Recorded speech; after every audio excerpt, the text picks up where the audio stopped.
Hej, witajcie w K-Pop Shit Talk. W tej serii będę mówiła o rzeczach mało, jak i bardzo ważnych, związanych z K-Popem. Nazwa serii ma oznaczać, że będę rozmawiać o każdym małym gównie w K-Popie.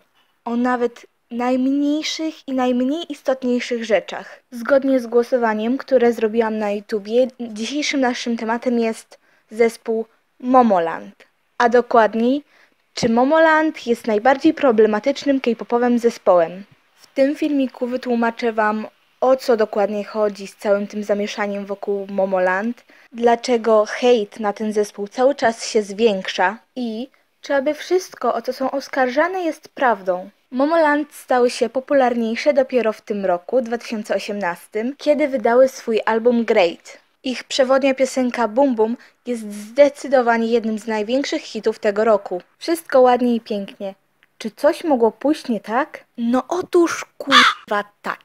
Momoland Boom Boom przypomina miks nawet może parunastu piosenek razem. W pewnych momentach piosenka ta może nam przypominać BTS DNA, Exit, Are You Hungry, Psy, New Face, Exit, DDD oraz oczywiście Cerebro Mi. To właśnie z tą piosenką był największy problem. Wytwórnia została oskarżona o plagiat właśnie tej piosenki. Producent muzyczny pracujący przy Boom Boom, Shin Sadong Tiger, całkowicie zaprzeczył wszystkim oskarżeniom. Akurat podobieństwo Boom Boom do Are You Hungry możemy wytłumaczyć tym, że producent ten pracował przy obu z tych piosenek. W każdym bądź razie zdecydowanie nie powinniśmy oskarżać o to wszystko Momoland. One szczerze nie mają tu nic do powiedzenia. Wszystko zależało od producenta oraz wytwórni, w której się znajdują. W tej sytuacji Momoland są całkowicie bez winy. Zamykamy sprawę z Boom Boom.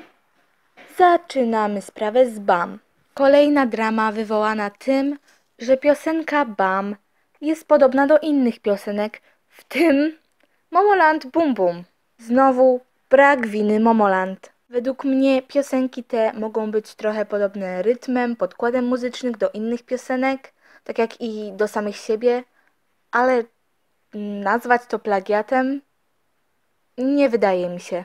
Hejt na Momoland w tych sytuacjach był według mnie bardzo dziecinny i głupi. Także minęliśmy już pierwszą bazę hejtu na Momoland. Przejdźmy dalej. Kolejnym naszym przystankiem jest sprawa z Jui. Internauci krytykowali i obrażali Jui za jej wygląd, co według mnie jest totalnie głupie i chamskie. K-popowi idole to nie są maszyny, zabawki. Nikt nie jest idealny. Ja osobiście nie rozumiem krytyki za wygląd, za to, że na przykład dany idol przytył albo zmienił coś w swoim wyglądzie, miał jakieś operacje plastyczne. To wszystko zależy tylko od nich, ponieważ to ich ciało. Oprócz tego wygląd nie wpływa nam na talent muzyczny. Ludzie, dorośnijcie. Zastanówcie się czasem lepiej 2 razy, zanim coś napiszecie czy powiecie. Na całe to zamieszanie odpowiedziała nawet sama Jui. Zrobiła to w sposób spokojny oraz inteligentny, nie używając nieodpowiednich słów.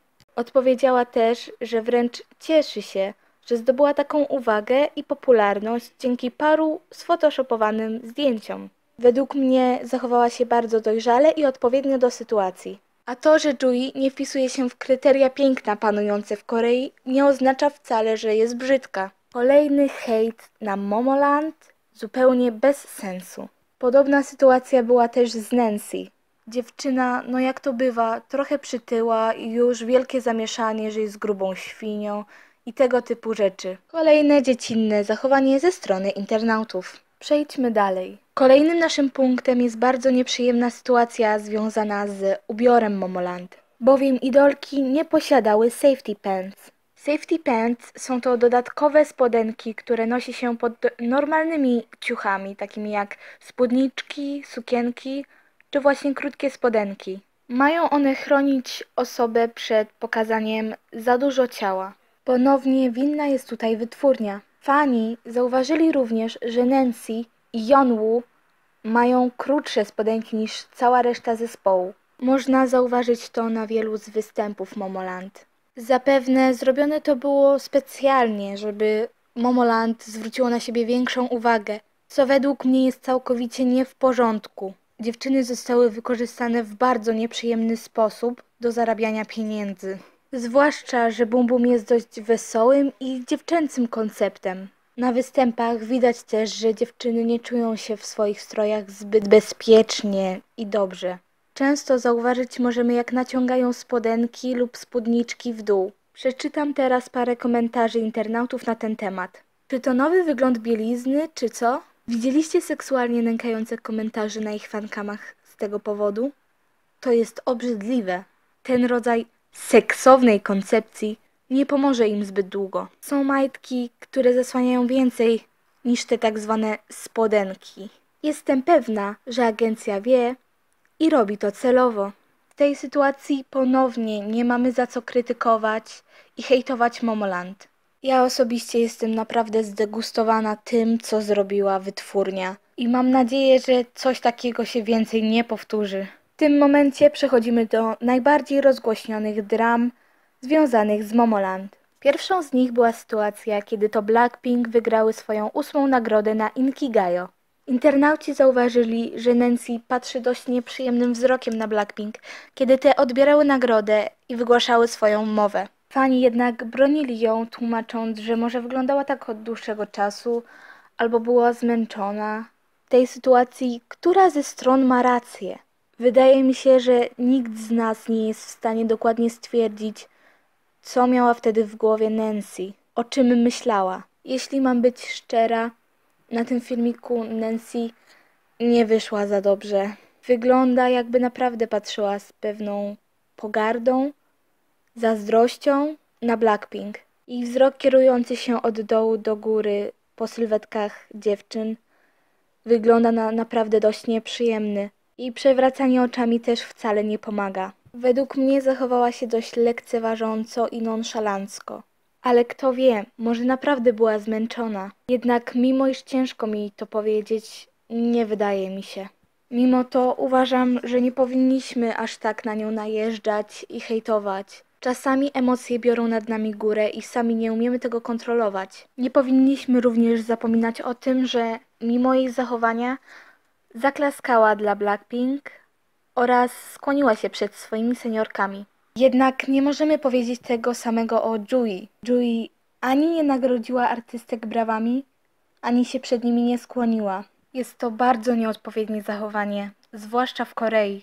Wykazała tym zupełny brak szacunku. Fani, tak jak i bronili Nancy, bronili też Jui. Może była zaspana, może zmęczona. Jedno mogę stwierdzić na pewno. Idolka wygląda na bardzo zmieszaną, jakby nie wiedziała, co się dzieje. Możliwe, że mocno się zamyśliła i ogarnęła dopiero po pewnym czasie. Taka sytuacja może przytrafić się każdemu. Tak więc, czy w tej sprawie Momoland są winne? Myślę, że nie możemy tego jednogłośnie stwierdzić. W każdym bądź razie nie powinniśmy oceniać całego Momoland za zachowanie 2 członkiń. Aktualnie najgłośniejszą sprawą jest zachowanie Momoland na MGA tego roku. Tym razem jest to ich reakcja na BTS. Stąd właśnie możemy się domyślić, że sprawa jest naprawdę głośna. BTS jest aktualnie najpopularniejszym zespołem na całym świecie. Tak więc ma on wiele fanów, którzy będą bronić zespołu do upadłego.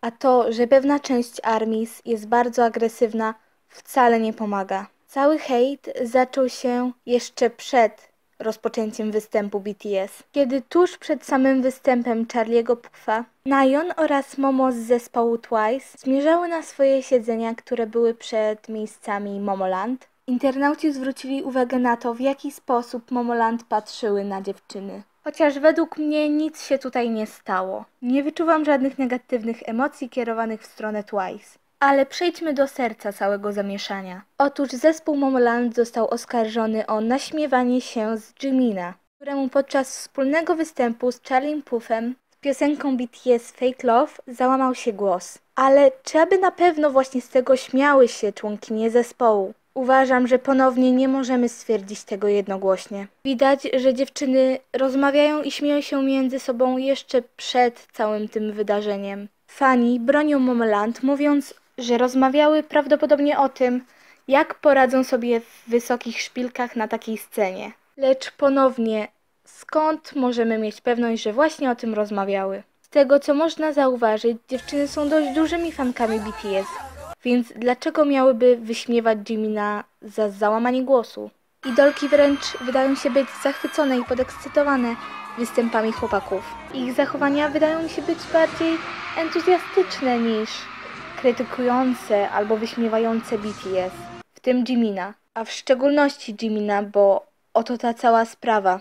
ARMY bardzo zdenerwowały się ich zachowaniem i właśnie w ten sposób rozpoczęła się cała ta gównoburza. Na Momoland napłynęła największa fala hejtu, jaką kiedykolwiek otrzymały.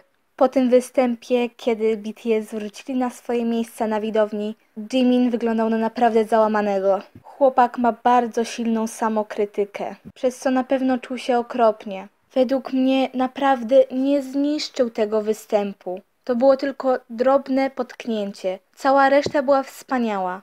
Nie powinien się tym denerwować, ani przejmować. Jednak to, w jaki sposób zareagował Jimin, wpłynęło również na fanki. No i tak samo fala hejtu. Nie mamy pewności, o czym rozmawiały Momoland. Nie mamy tak samo pewności, z czego się śmiały. Więc dlaczego bezpodstawnie je oskarżamy? Nie znamy także perspektywy oraz zdania o zaistniałym wydarzeniu ze strony Momoland. Także uważam, że nie mamy o co oskarżać dziewczyn, o co je obwiniać. Skąd mamy mieć pewność, że ARMYs i osoby oskarżające Momoland o coś takiego mają rację? Ale z drugiej strony, skąd mamy mieć pewność, że osoby, które je bronią i merry-go-round mają rację? Nie możemy mieć 100% pewności, która ze stron ma rację. Jezu, ile razy będę mówić jeszcze ma rację. Jednak nie zapominajmy, że to wcale nie koniec tej całej dramy. Momoland wygrały nagrodę za najlepszy damski zespół. Idąc po nagrodę, internauci zauważyli, że zespół nie kłaniał się swoim seniorom. Otóż, gówno prawda. Nagranie bowiem było przycięte w ten sposób, że nie było po prostu widać, jak one kłaniają się reszcie zespołów. Jednak na nagraniach z widowni możemy zauważyć, że robiły to. Oprócz tego pewna część osób pisała też, że nie ukłoniły się prowadzącym. Kolejne kłamstwo. Ponieważ się kurwa ukłoniły. Czy to aby na pewno Momoland jest centrum wszystkich problemów krążących wokół nich? W pewnych sytuacjach Momoland naprawdę zachowuje się nieodpowiednio. Przyznaję, że powinny zmienić trochę swoje zachowanie. Ale czy wszystko, o co są oskarżane, to prawda? Otóż nie wydaje mi się. Uważam, że Momoland nie zasługuje na aż tak dużą krytykę oraz hejt ze strony K-poperów. Wszystko wydaje mi się dość przesadzone. Biorąc pod uwagę wszystko, co powiedziałam, nie uważam, że Momoland jest najbardziej problematycznym zespołem K-popowym. Za to dużo problemów związanych z ich zespołem wywodzi się z wytwórni i tym, jak widzą je internauci. To by było wszystko, co miałam do powiedzenia. To tylko moje zdanie i staram się wyjaśnić, w jaki sposób ja to widzę. Mam nadzieję, że tym filmikiem pomogłam niektórym osobom. A wy? Co sądzicie o Momoland? Piszcie w komentarzach.